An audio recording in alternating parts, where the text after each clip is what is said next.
Prophecy watchers are watching not only the Middle East, but the nations surrounding the Middle East.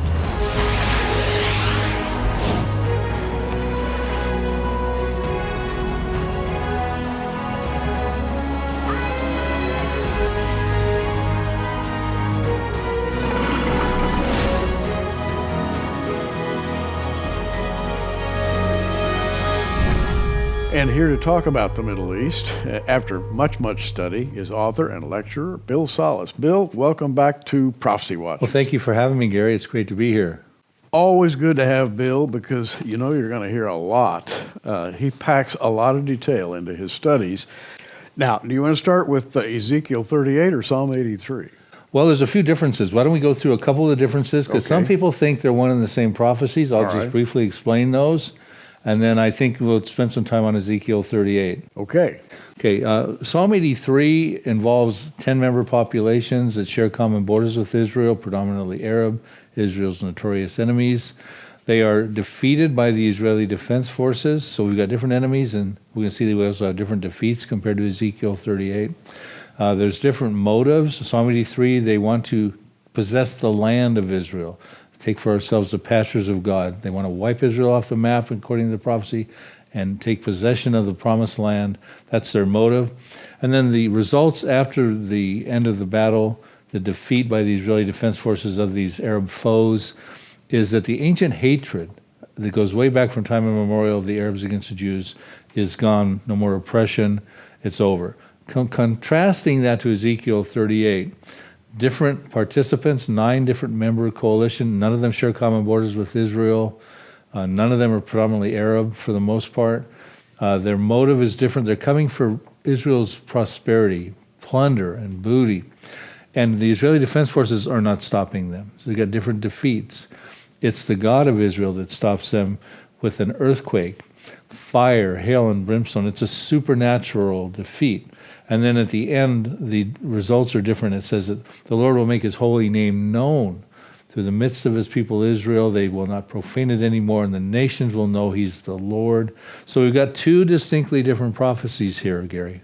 Now, when you read Psalm 83, verse 3, it says, they have taken crafty counsel against thy people and consulted against thy hidden ones, in the King James Version. And we have a they here taking crafty counsel against Israel, and of course this sounds like today's news. It sounds like the entire 20th century. Israel is always being plotted against by somebody or other. No matter where they land, people find a way to plot against the Jews. That's right. So this is very current. In fact, the fact that the Israeli embassy has recently been moved to Jerusalem has just kind of heated things up a little bit. That's right, and we don't know how the dust is going to settle on that, and it very well could lead to an epic war like a Psalm 83 war. It goes on to say in verses 4 and 5 that they form a confederacy against the Jews, and that they want to wipe the nation off, that the name of Israel will be remembered no more. And verses 6 through 8 specify who they are, and it's those Arab countries that surround Israel, share common borders with them.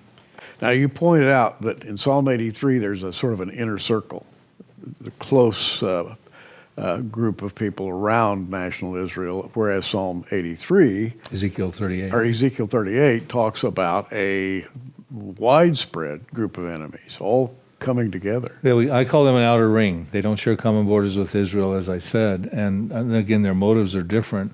But, Ezekiel 38 is a very important prophecy. We've done some shows on Psalm 83 before in your video archives. I thought it would be kind of neat to give some of the details of those 52 verses in Ezekiel 38 and 39. Let's do that. Okay. At your leisure. Because we've got a lot to cover here. Absolutely. The thing I want to start with, when you talk about Ezekiel 38 and 39, everything about those verses and those prophecies inside of that prophecy can be looked at literally. We don't need to allegorize or spiritualize. This we can look at the golden rule of interpretation put forward by David L. Cooper, and I'm going to quote it for the audience. Okay. It says, when the plain sense of Scripture makes common sense, seek no other sense. Therefore, take every word at its primary, ordinary, usual, literal meaning, unless the facts of the immediate context studied in the light of related passages and axiomatic and fundamental truths indicate clearly otherwise. Now, what David L. Cooper is saying there is when the plain sense of Scripture makes common sense seek no other sense.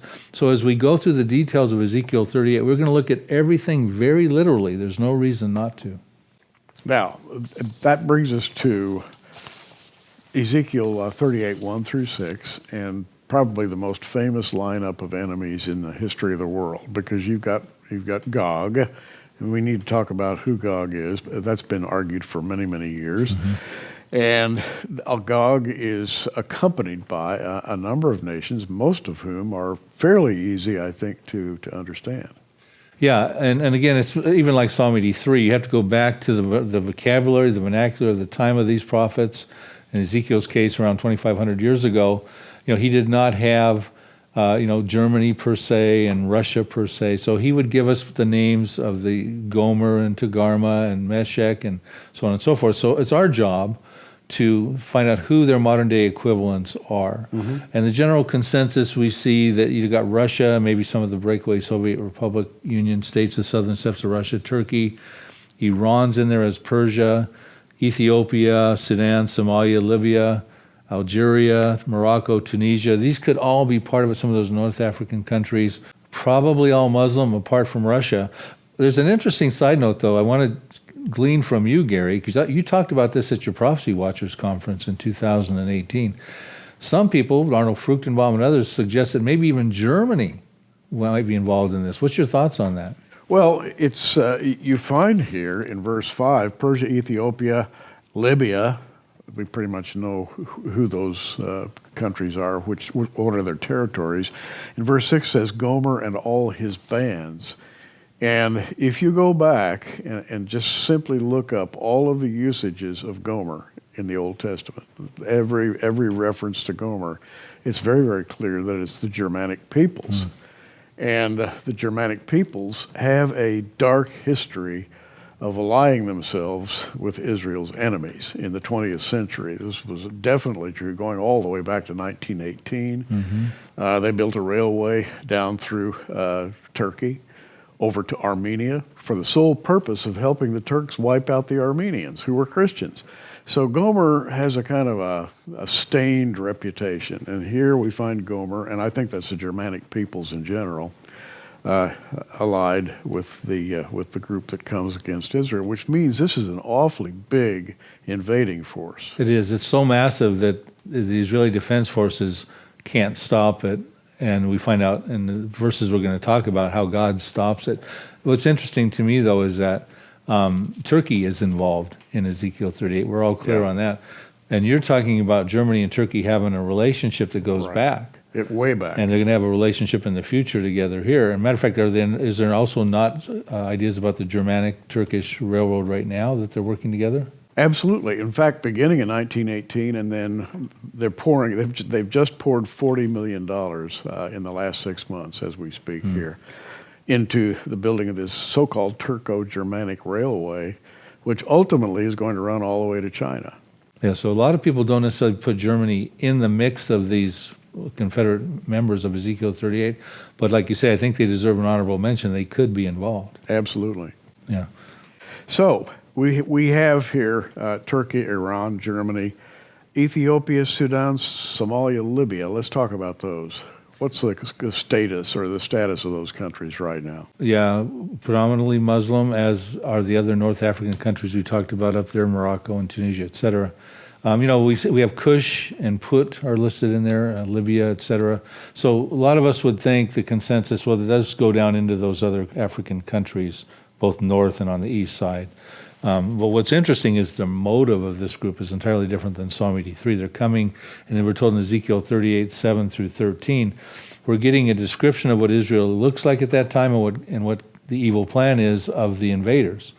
And they're coming after Israel, who's dwelling securely, brought back from the nations of the world in the latter years, dwelling safely without walls, bars, nor gates, very prosperous, because that is what's driving the Russian-led coalition to invade Israel for the plunder and the booty.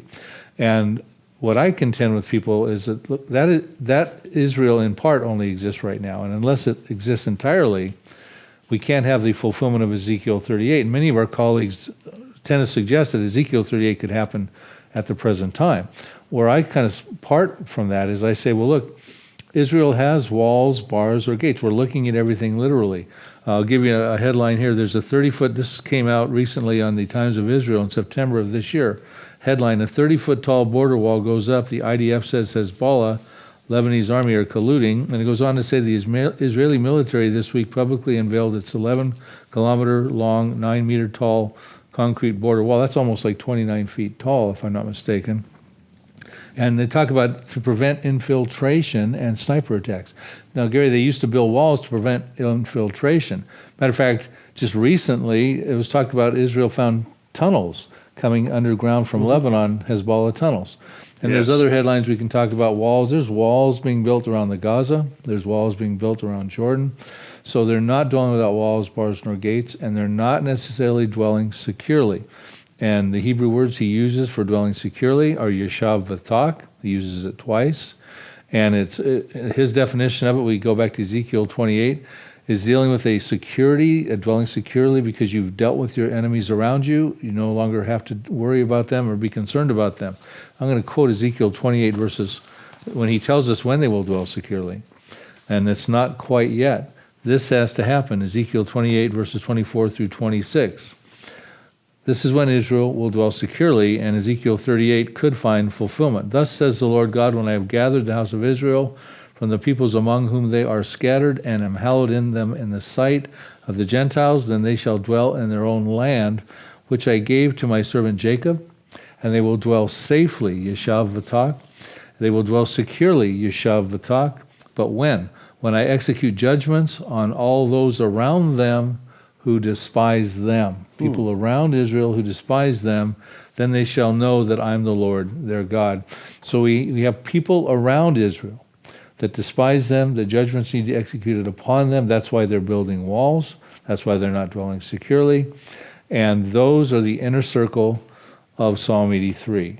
But this, in Ezekiel 28, not 38, suggests that there will come a time when Israel no longer needs those walls. They defeat their near enemies. That's right. And the big partition wall that's about 403 miles long goes down Israel proper, at some points 20 feet tall.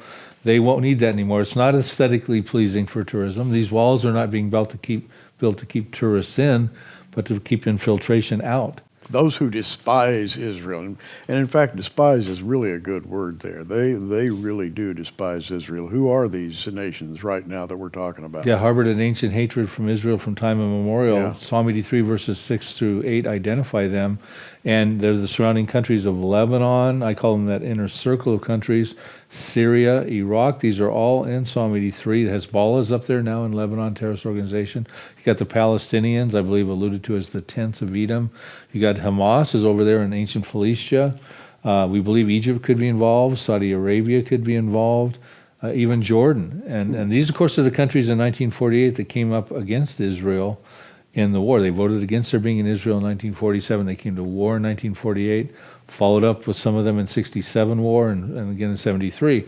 Some people actually think Psalm 83 was fulfilled in 1948, but in the new DVD, I point out how that's not the case. It still remains unfulfilled. So, you're saying then that Israel is going to have a war in which these surrounding local enemies are destroyed before Ezekiel 38.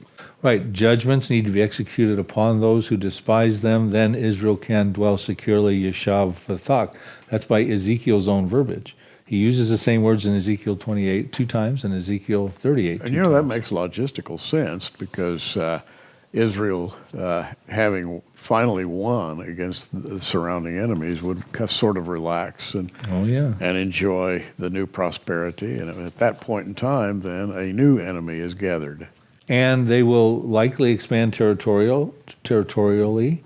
There's prophecies that talk about the expansion of Israel. They did this in 1967 when they won that war. Joshua did it. King David did it, going back thousands of years ago, and it increases the defensibility of their borders. So that Israel is going to be amazing. Like I said in the beginning of the program, when we see Psalm 83 and Ezekiel 38 find fulfillment, the world will look at Israel and the God of Israel entirely differently. Now, let's jump ahead as quickly as we can because we've got a lot of ground to cover here. Ezekiel 38:14 through 39:6 talks about this immense war involving lots of square miles of territory, perhaps thousands of soldiers, war materials of all kinds. It's going to be a huge war. You might even call it a world war. I mean, if you were watching it from a distance, it's because it pulls in so many different people. It's huge. And it says they come from the uttermost parts of the north. And a lot of people, when they look at Ezekiel 38 right now, they just envision the little Israel we have today. Yeah. But, there may be a greater, safer, more prosperous Israel in the near future, especially after the Psalm 83 scenario. So when they start coming from the north, they could be coming across through Lebanon. They could even be coming through Syria onto the northern Jordan. I mean, how expansive will that invasion be if Israel's taken over parts of Jordan at that time? But it's too formidable for the Israeli Defense Forces, who's instrumental in Psalm 83. We don't even see the American forces helping fight Israel. We see God supernaturally stopping these invaders, and we find out there'll be a great earthquake. It says, in that day, at that time, when God shows his fury against these invaders, there'll be a great earthquake. It'll create panic amongst the invaders. It says every man's sword will be against his brother. It'll be pestilence and bloodshed. There'll be flooding rains, great hailstone, fire and brimstone. Imagine, and as a member of the church, I'm not sure we'll be here for this. I think you and I both agree there's a pretty good chance the rapture will occur prior to Ezekiel 38. We both agree, I think, Gary, in conversations, that the rapture and Ezekiel 38 are probably pre-tribulation events. Right. But the rapture could precede Ezekiel 38. But regardless, whoever's watching Ezekiel 38 on their normal mainstream news channels, I mean, come on, what are they going to think when they see that happen? And by the way, we should remember that Israel sits on one of the great earthquake rifts of the whole planet, the Jordan Rift Valley. It goes down the Jordan River all the way down across Sinai into eastern Africa. It's a huge fault. Yeah. And I've read that if that slipped, it would be one of the great earthquakes in history. The earthquake is devastating in this event. I mean, the earthquake in itself will get the news cameras flipped out. So Yeah. And so then what happens? We have this invasion, and we have the invaders destroyed. Let's talk about what happens after that. Well, you got the aftermath, but before we get into the aftermath, the mop-up, if you will, and again, we're treating this all very literally because as we start to look at those verses we're talking about where Israel's cleaning up in the aftermath, they're very specific. But before we get there, God has just stopped supernaturally the most massive, armed, and dangerous Mideast invasion of all time, even greater than Psalm 83. And it says that the purpose that will happen as a result of that, in Ezekiel 39:7, and this is key, we don't want to miss this. This is the marquee event the Lord uses to make his holy name known to the world, to let the world know he's the true covenant-keeping God of Abraham, Isaac, and Jacob. And he says, so when this happens, and the supernatural destruction has happened in Ezekiel 39:7, so I'll make my holy name known in the midst of my people Israel. They shall not profane it anymore, and the nation shall know that I am the Lord, the Holy One in Israel. So in other words, at that point, it required there to be my people Israel in the land of Israel, which exists. Psalm 83 can't stop that. Hitler wasn't able to stop that. Right.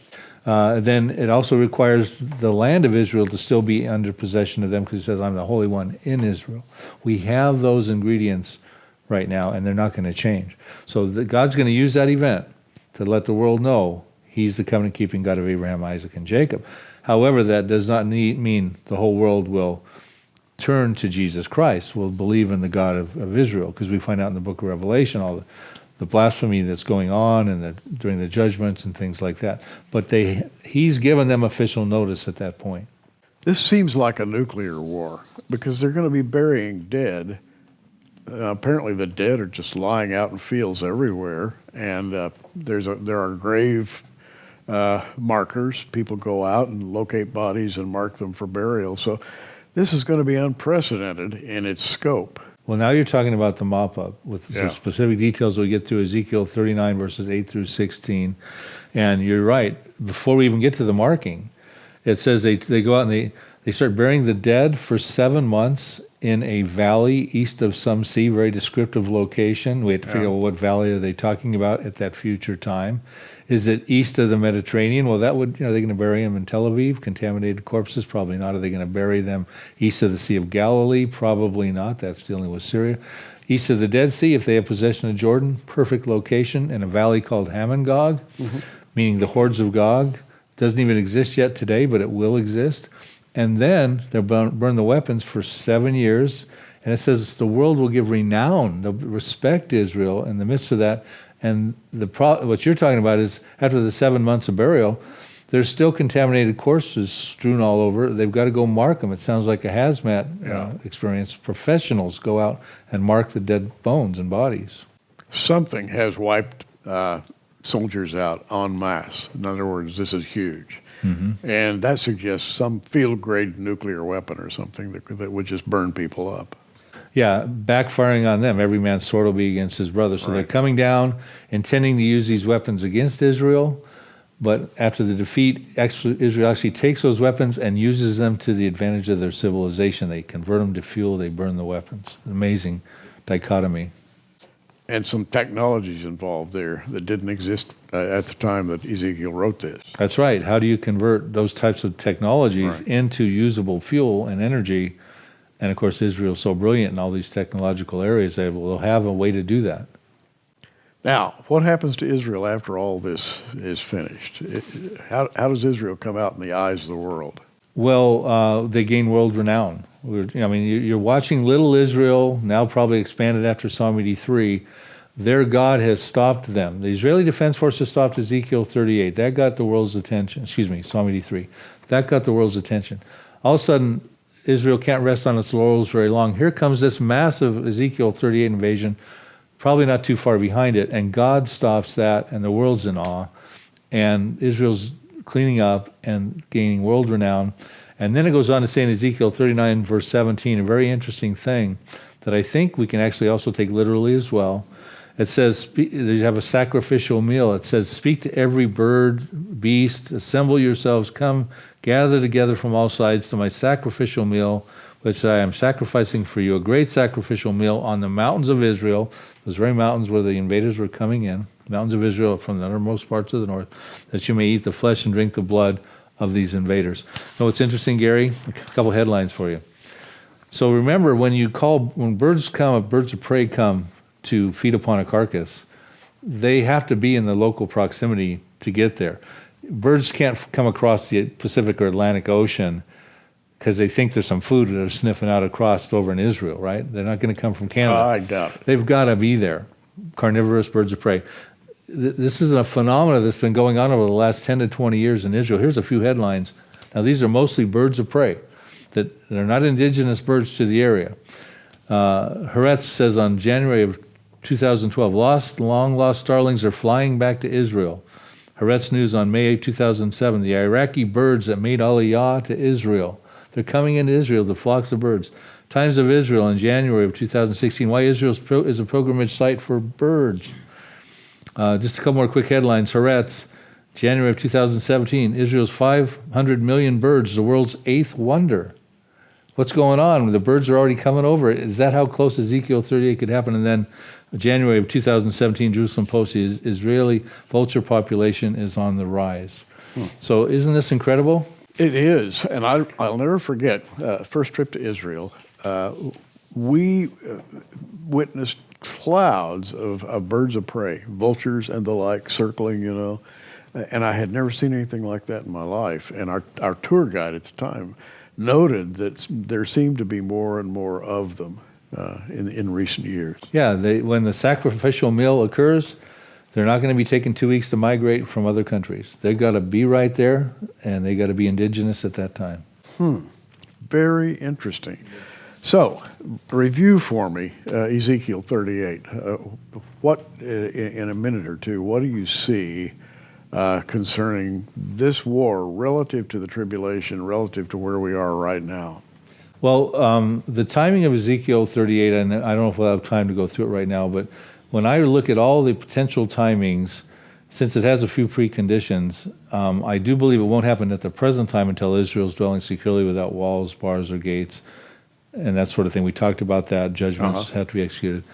But what's interesting is that they're burning weapons for 7 years. And if you understand the timeline, they could burn weapons for 3.5 years before the tribulation. They could burn weapons 3.5 years into the first half of the tribulation because they're living in a pseudo-peace. They've had a false covenant confirmed. The Antichrist is involved in that. They feel they're living at peace. But even Jesus tells them in Matthew 24:15, at the middle of the tribulation, the Antichrist goes into the temple, does an abominable act, and he says, you need to flee. Flee to the mountains. Get out of the area because the Antichrist is then going to try to commit genocide of the Jewish people. So a lot of us would tend to think that this has to happen as a pre-tribulation event. They could burn weapons for 3.5 years before the tribulation, 3.5 years into the tribulation, but that would be the best timing that I could come up with. It's got to happen before the tribulation. The Next Prophecies by Bill Salus. Psalm 83, Ezekiel 38, Mystery Babylon. We haven't even talked about that yet, but you discuss a number of different subjects here, and I don't have time to list them all. But one thing about Bill, and I've talked with him enough to know this, he's very methodical, does not leave anything out. And when you have gone through a study with Bill, you've gone through a study. And that's why I would recommend The Next Prophecies. And also you have a book. How does the book relate to the DVD? Well, the DVD is a teaching companion to the book. It's 2 discs on the DVD, 3 messages from the book. It's not an overview of the book, so they really need both to enhance their study. And as a matter of fact, we have both. If you order The Next Prophecies, the book, The Next Prophecies, the DVD, we're going to include free Bill's earlier book called Psalm 83, in which he first outlines his analysis of Psalm 83 as a prophecy. For a gift of $40, free shipping anywhere in the U.S., you get these 3 items. You go to prophecywatchers.tv. Check out the online bookstore, scroll down to Bill Salus, and you'll find The Next Prophecies Collection. That's what we're calling this. That's what you look for, The Next Prophecies Collection. prophecywatchers.tv, online bookstore, and you'll find Bill Salus's name, and you'll find The Next Prophecies Collection listed there. And believe me, there's a lot more information than Bill and I have had time to impart in the last few minutes. Bill, I wish we had more time, but we're coming to the end of our allotted 30 minutes. Yeah, and one of the things I'm glad you're offering the Psalm 83 book with them, because one of the messages we've kind of been talking about includes information on Psalm 83 that I think a lot of the viewers want to know. For instance, yes, it's a prophecy, why it's different than Ezekiel 38, why it precedes Ezekiel 38, why it's not a tribulation prophecy, why it wasn't fulfilled in 1948. A lot of people think that. So that's just one of the messages of the 3, but it's important the Psalm 83 book is part of this offer because they can get all the details on Psalm 83 as well. You'll enjoy it. Psalm 83, DVD worth having. I'm Gary Stearman, saying thanks a lot to Bill Salus for being here. And by the way, keep watching, everybody. We are. Thanks for joining us on Prophecy Watchers. You can find us on the web at prophecywatchers.com, where you can sign up for our free email newsletter, or follow us at facebook.com/prophecywatchers. In the meantime, keep watching, everybody, and we'll see you soon.